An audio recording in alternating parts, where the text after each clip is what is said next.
everyone. My name is Pam Carswell and I'm your teen librarian here at Minot Public Library. I know that it's very sad that we are closed for the COVID-19 crisis, and I know that all of my teens out there are really missing us, and we're really missing you very much. So I know that a lot of you have not had the opportunity to come and hang out and do some 3D printing. So we're going to talk about how to design 3D designs and how we get those ready for the 3D printer. So on with the show. This is our favorite design site called TinkerCAD. And if you've never used TinkerCAD before, I'm going to just kind of walk you through a few things. This is my site, and you'll see lots and lots and lots of designs because lots of kids use my site to design their stuff, and there's all kinds of crazy stuff here. TinkerCAD does include lessons that you can take for free and learn how to do all kinds of crazy things. But it will teach you all of the absolute basics, and then it will teach you how to do more and more complex things as you learn. So feel free to make your own TinkerCAD account. It works just like a webmail account. It saves all of your information. So if you've got an internet account, you can just go on and use it from anywhere in the world. So it's a very handy tool for that. There's no software to download, no fancy computer necessary. So we're going to go into TinkerCAD. We're going to create our own new design. Now, TinkerCAD is shape-based, and so it uses all of these basic shapes that you see here. Now, there are some more complex shapes, and you just use this drop-down menu here, and you can use the more advanced pieces as well. So they're all here. I even have some things here. You can pop stuff into your favorites. Apparently I don't have my favorites in there. I do have some of my part collections. And you'll see I've got some dragon and unicorn parts here that I'm getting ready for the summer reading program, which is Imagine Your Story. I'm very excited about that and doing all of that stuff with you. So today we're just going to make a real simple keychain in case some of you haven't done that before. My favorite keychain shape is round, so I'm going to pull out a cylinder here. Now, most of the shapes when you pull them out are going to start with a dimension here of 20 by 20, and that's 20 millimeters. Now, TinkerCAD does a couple of assumptions when you first pull it up. It assumes that one, you want to work in metric. If that's not true, you can totally go into the grid properties and you can change that into inches or bricks, whichever you prefer. I actually like working in millimeters, so that's fine. You can change the presets into a different setup. It's got a couple different 3D printers in here. Here at Minot Public Library, we have the MakerBot Replicator Mini Plus. So that would be here, and that's going to give you this grid, this size grid. And that's going to make sure that you don't make a design that can't be printed on the small 3D printer. It also has the Ultimaker S3, so that's that one here, and you can put that up here. And the Ultimaker right now is actually printing a design, so you can also make that here. And that also makes sure that you don't make a design that's too big. Since I'm making a keychain today, I don't think I have any danger of making anything that's too big for either of those 3D printers, but it's handy to know that it's there. So for my keychain, I'm probably going to want to flatten this out. So I'm going to kind of pull this kind of out kind of flatten that out. And of course, I don't need it to be 20 millimeters. I generally find that 3 or 4 millimeters thick is appropriate for a keychain. That kind of makes sure that it's thick enough to be strong, and it generally works out pretty well. Now here it says the sides can be 20. If you want it to be even rounder looking, you can increase the sides and you'll see that it looks even rounder here. So you can pull that up to 59, or you can, you know, flatten it up to 12, and there you can see a much blockier looking circle shape. I'm gonna kind of take it to I think 33 looks about right. So nice and round for us. Now, since it's going to be a keychain, I'm going to need something that's going to allow me to attach that metal ring. So I've got a couple of different choices. I can use this torus, which is kind of like a donut shape. It has a nice gradual sloping. I'm going to just kind of zoom in here so you can see. It's got kind of a gradual slope up the sides and down, very much like a donut. And then you've got a tube, so we could do, you know, a tube. See how that's, you know, different than that torus there?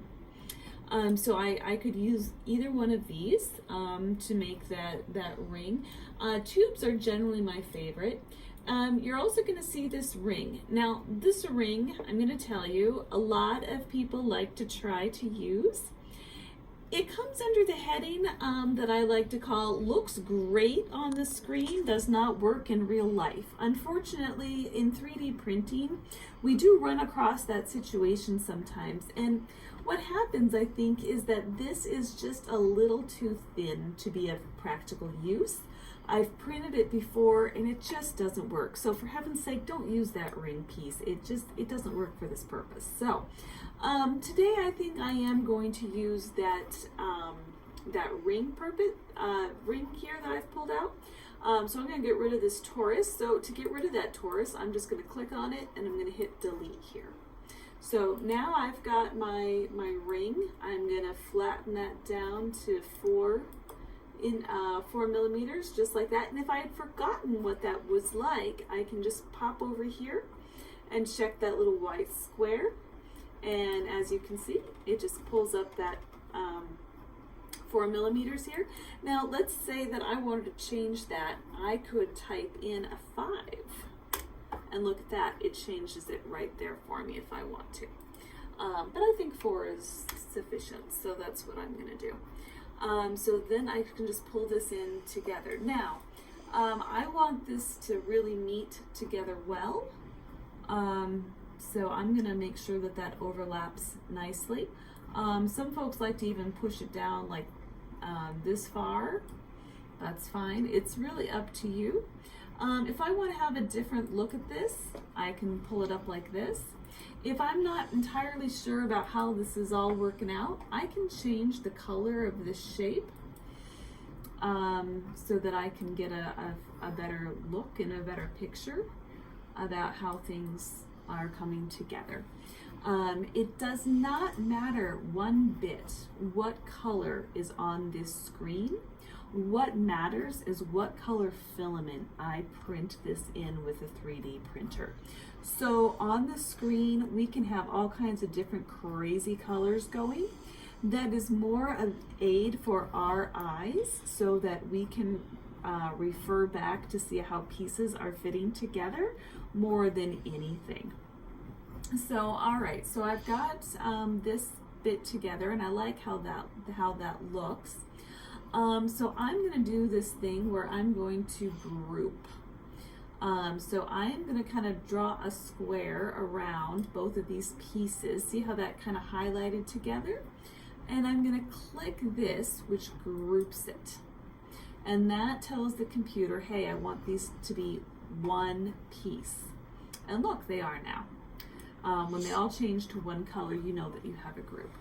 So there we have it. We've got one grouped piece here. But now I would like to personalize this with, oh, I don't know, maybe my name. So here's the text box, and obviously I don't want the word text on here. I'm going to put my name on here. So there's my name, there's Pam. And I have a choice on how I want that text to look. I can change it to 4 different kinds of text. I think I like that serif there. And I'm just going to drag that in. Now, I can leave it like that if I want, or I can decide that I want this to be a whole. And that's going to basically make the letters of my name be like engraved into my keychain. Now I can choose to have my name go all the way through, or I can leave some space behind. It's kind of up to the artist on how they want. I think I'm going to have my name go all the way through, but I'm not entirely confident I have it looking quite right. Now if I could like eyeball it and really drive myself bonkers, or I can come up here to this align tool and I can align it. See how easy that is? And I can just make sure that I have my name in the center of my piece. It's so much simpler, don't you think? So I can do that. So now that I've got my name centered up there, that looks nice. I think I'm going to add a few more embellishments. There's a star here. Now this star is nice. Let me go back here to the home screen. This star is nice. It's kind of a flat, just kind of a star shape.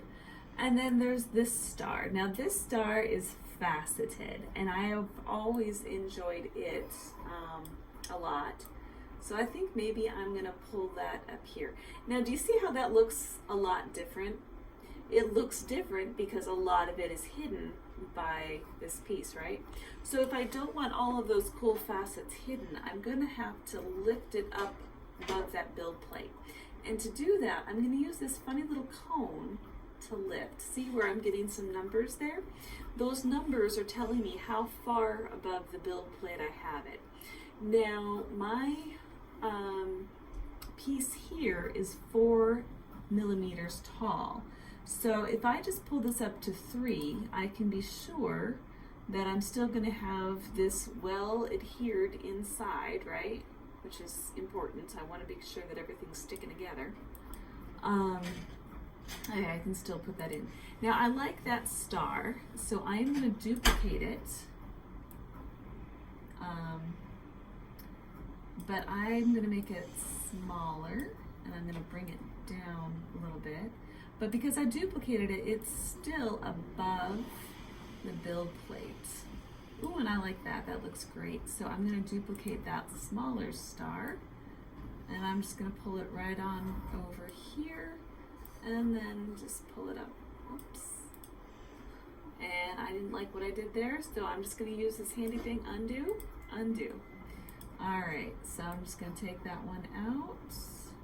But you know what? I think I'm just going to delete that one. Okay, I'm going to pull that one over there. Duplicate. There we go. All right, so then let's go over here to the top. Hey, that doesn't look bad, does it? All right, so then I'm just gonna get rid of the star.